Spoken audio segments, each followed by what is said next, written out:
Welcome friends, this is Lit eCity, the YouTube channel dedicated to all aspects of English literature. Dear friends, today we are going to discuss a rather new and emerging trend, a field of social studies, that is post-feminism. As we all know friends that feminism has evolved gradually. It's almost 130 or 50 years, and there have been various changes and shifts in the studies related with feminism. Post-feminism, we can say, is the latest extension in the feminist studies. तो मैं इस video में कोशिश करूंगा I can bring to you all the major trends related with post-feminism, the definition, explanations with some examples. So let's start our video. Okay, friends, before starting with post-feminism itself, let's talk about the term feminism. Now, according to Oxford English Dictionary, the term feminism itself was coined by French dramatist Alexandre Dumas. Now, I cannot say it for authority because in different reference books, this has been given the credit is given to different writers. But let's assume this term feminism has been not used in one single context. It has various shades: political, social, psychological, literary, and also the meaning has changed. Now, the meaning, scope, and application of the term have been transformed with the changing time. Basically, a very simple platform definition हम ये कह सकते हैं कि feminism is a movement or a theory, or in practice it is concerned about balancing the power equation between two gender, two sexes, the position of women through achieving equal social, political, and economic rights which are granted socially, politically, traditionally to man. तो ये एक basic definition है. Now, what different scholars have attempted to define the various stages of feminist theory because it evolved with time, and the goals, the methods, purposes have been constantly changing. So generally there are scholars who say there are four waves, there are some who says that there are three waves. Let us assume that first wave, which was the beginning of this movement, 1830s to the early 1900, the beginning of the 20th century. Primarily जो ये feminist phase था, it was focused on women's right for equal contract and property rights. So even in the literature of the time, we can read these kind of concerns. If we talk about the second wave, 1960 to 80s, when they are more politically empowered, when society and we can say education wise they are more on the front. Now the debate was regarding more we can say equality in the workplace, demands of sexuality, demands in family and reproductive right. It was rather a radical feminism which tried to reject all norms of patriarchy, all norms of phallocentrism, the term which we generally use for male dominance. Now, if we talk about the third wave is the last decades of the 20th century and first decade of the 20th century. It is more concerned about the micropolitics. Now, micropolitics means it is related with the small junctures, small places of gender equality. Because now women have got institutional victories, starting from we can say right to vote, now up to right to own their body, right to own their matrimonial or sexual priorities. Now women can freely express their sexuality in their how they speak, how they dress, or to act. There are some very radical, we can say, landmarks, cultural icons related with this third wave. Eve Ensler, the Vagina Monologues, it is, we can say, a daredevil effort to bring out the issues which are considered to be taboo, which are considered not to be spoken publicly, but she presented it through this kind of monologues on New York Broadway. Then there are various rock, punk, or we can say group of singers like Guerrilla Girls, Punk Rock, Riot Girls. They all are cultural manifestation of the changing or of the radical phase of this particular third wave. Now, if we come to our present, this video is concerned, let's first look. You can see this small graphic. First wave, it was more about suffrage, the right to vote, 19th and early 20th century on suffrage, along with legal rights for property. It was mostly active in UK, Canada and US. Equal pay, it is more about workplace equality, Europe, Asia, in sexuality, reproductive rights and wage gap. Still we see that in developing countries or even in country like India, there is a huge gap in wages between men and women of the same, doing the same job. And the third wave, you can even see the images itself. Third wave is fight for equality by focusing on female victims of gender neutral issues. Now they are basically social fighters. They are on social media like Tumblr, Facebook, Twitter and other social apps, and they belong to middle upper class. Another funny way to look at these three waves. First wave, we can say there was a desire to be equal to man. Second wave, there was a desire to challenge the man, or say the society. They want to create a society where men are no more needed. And the third wave feminism is the difference, we can say the line which differentiates between male and female, it has been eradicated. Dear friends, before we move further, I just request you to subscribe to this particular channel, Literacy, the City of E-Literature. We are doing great work with your support.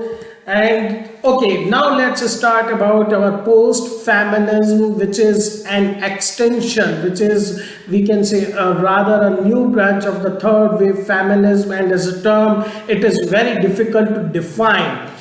Thus, it has become a key debating point in the lexicon of feminist cultural critique. There is no one fixed definition. There are three widely contrasting contexts. It is not that they are different contexts, they are rather opposing contexts, जिसके अंदर इस term post feminism को use किया जाता है. First of all, it is used in a sense like other anti-foundationalist movements. Now, what is an anti-foundationalist movement? जैसा post-modernism or post-structuralism or post-colonialism है, all these post movement, they are against the foundation of European thought. So that is why वो anti-foundationalist movements कहलाते हैं. All these movements, here post implies that they have to challenge, they have to change the attitude. Which attitude? Still the Anglo-American feminism, which try to generalize the feminist problem into one particular formula. They are against this. Just like post-structuralism, it is against the European center. Post-modernism, it is against the European notion of what is modern. Post-colonialism, it is against the European concept of colonization. Similarly, post-feminism is about how to view different type of feminism, and to do this they have to reject the ideology, the practices or the apparatus of the old feminism.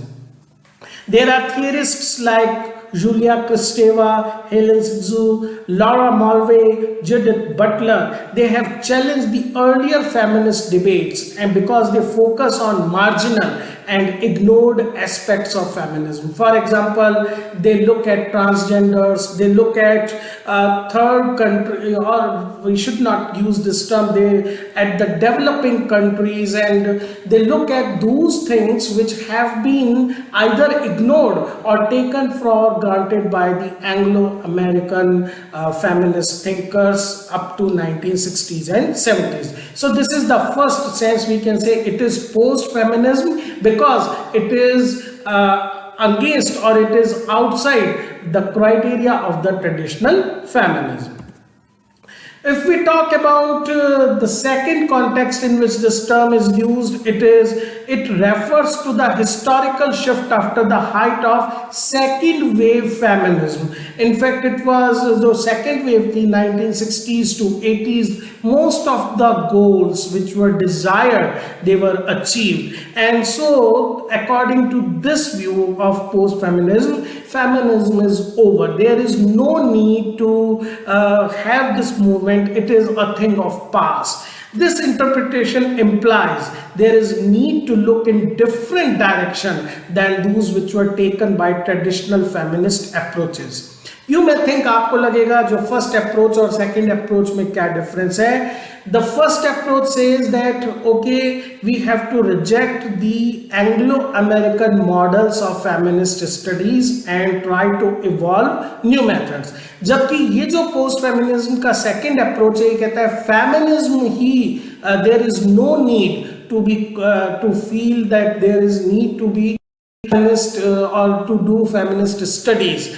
Feminism is a thing of past, or अब rather than focusing on feminist issues, we should focus on different issues. There is very famous movement related with the post-feminism or third wave feminism, that is girl power. Now you can, we will discuss it later also. Girl power means that now the focus is on the essential femininity. We will discuss it in detail just now.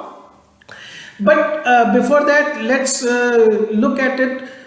Third way of using that term is refer to a backlash against feminism. When I use this or highlight this word backlash, I mean to say the era of 80s and 90s, when there were conscious movement in the society against the basic assumption of feminism. There was basically studies, there were surveys, there were we can say movement against feminism, और इसी को study भी किया जाता है anti-feminism में, because as in fact the concise Oxford Dictionary itself defines post-feminism relating to the ideas, attitudes, etc. which ignore or reject feminist ideas of 60s and subsequent decades. You can see the poster. I blame the feminist movement for my unhappiness. You can see backlash was basically a kind of anti-feminism which says that there is no need for feminism, hence post-feminism,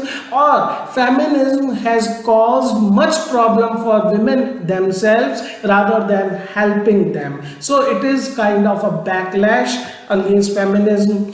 The great work regarding this is Suzanne Fallory's Backlash, the Undeclared War Against Women, which basically portrays post-feminism as a negative concept, a devastating reaction against the ground, that ground which was gained by second wave feminism. According to Suzanne Fallory, whatever was achieved by these two waves of feminism was basically retracted by such backlash. Because in this media-driven society, women were persuaded that feminism is no more fashionable, it is a passé and therefore not worthy of serious consideration. And it is even in this context, many post-feminists claim too much freedom would make women unhappy, potentially unmarriageable. There were case studies in which it was shown that those who considered themselves feminist, they were less eligible to get the choice of partner, and they remain we can say unmarried for a long time, they don't enjoy relationship, women are urged to choose family, or we can say traditional patriarchal values over career, and to exercise their right to be feminine, because according to this backlash, femininity conflicted with political rights. So this was the backlash.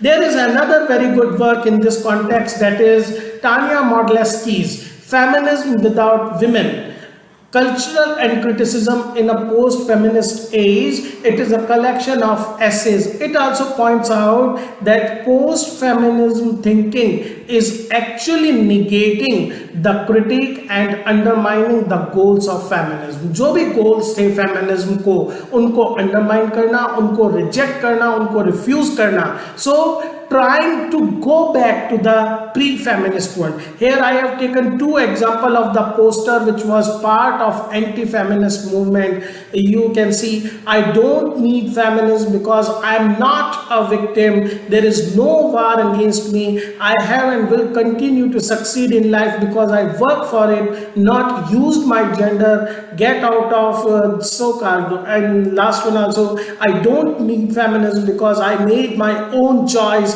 to be stay-at-home mother. My working husband should not be harassed. You can see what was the tone of the second wave feminism. It was completely reversed in the post-feminism, or I should say anti-feminism sort of propaganda. There is another, we can say, context in which this term post-feminism is used.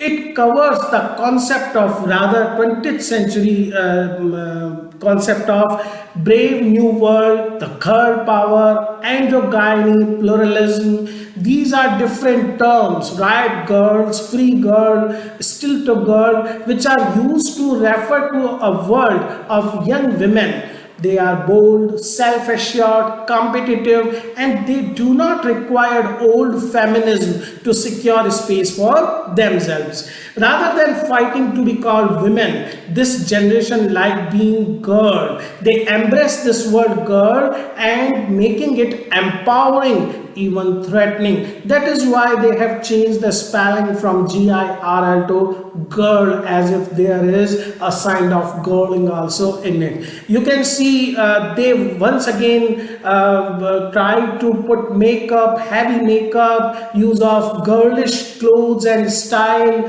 use of rock and all these things to show the world that being feminist does not mean being bored or being, we can say, stereotyped.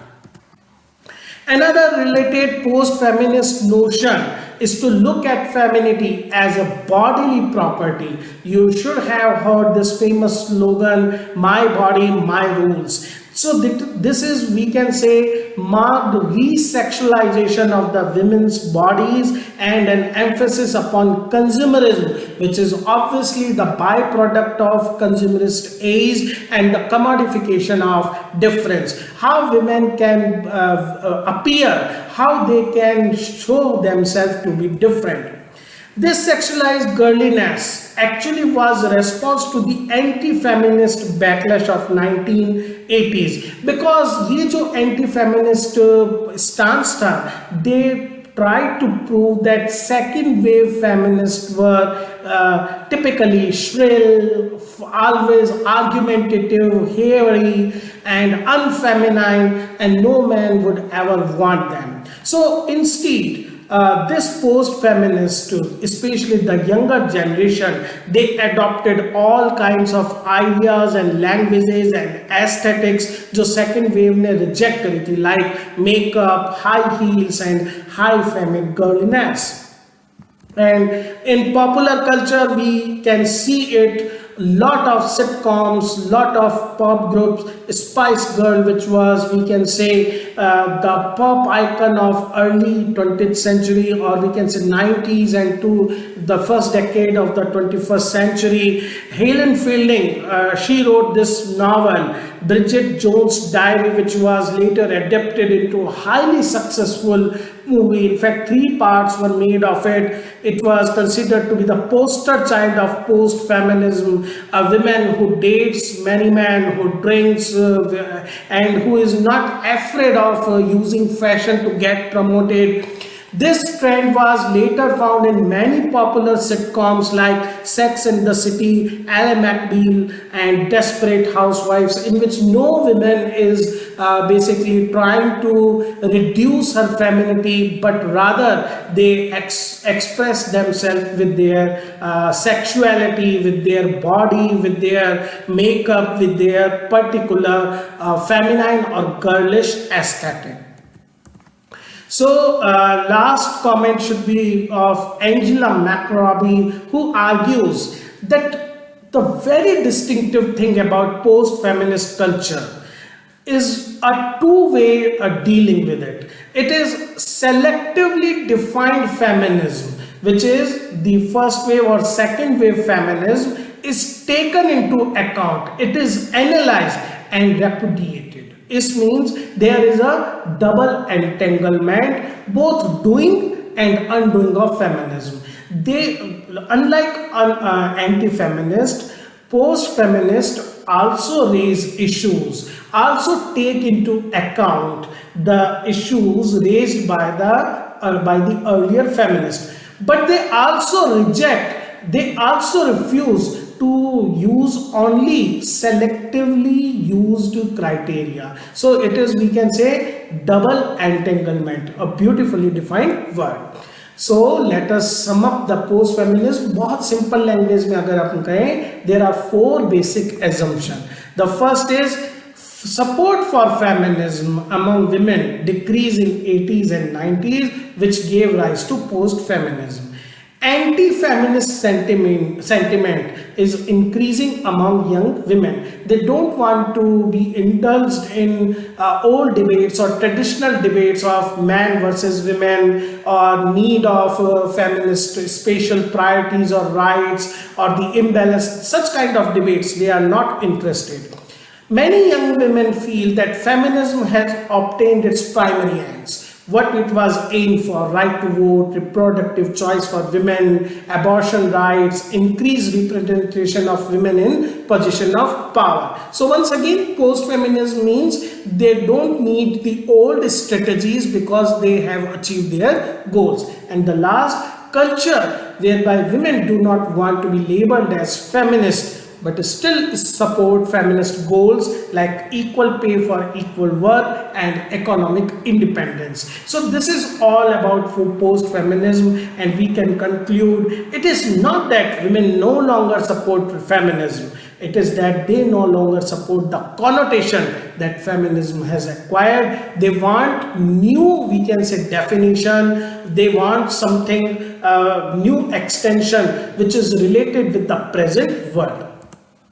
Okay, dear friends, that was all with the post-feminist theory. I hope I was able to bring some new information related with the theory. And you have been supporting the channel for past 2 years. This is really amazing. I request you, I always ask to give your feedback for the videos so that we can improve the quality.